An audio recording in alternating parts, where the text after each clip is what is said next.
parliamentary party of the Punong yalam ka United Democratic Party UDP ubadairu Myntri Sarkar ubak polling do hakasngit ho ding ulapan pau ke jing Sngewkhia halor ka rajong ki parti liang pyrshah ban om ya dan bynta ha ka all party committee ka bertemu ban syong besar benia halor ka jing terwa ban pentri kam ki projek lynti rel ha ka jela kani ka jing pen pau ka jong u kalawan long ru hadian baka kongres bat ka seng voice of the people party VPP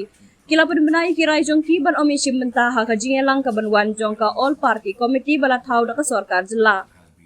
ha ka jing shishangan tip ka ka bala penlong ya ka bakum kani ka jing le namar kani ka ka kam ka bakhya hadu kata ya ka bala juya kren na ka pyrshah ka por bat nginang tharai ba ka all party committee ka dei kerensan ka babiang tam ban yathir namar pila ban yo sngow ya baro ki jing ajimut ki jing kan thok pyrshah bat ki jing penpau basha liang ong uba pol ha bakren sakilar pathai kubor. I do not know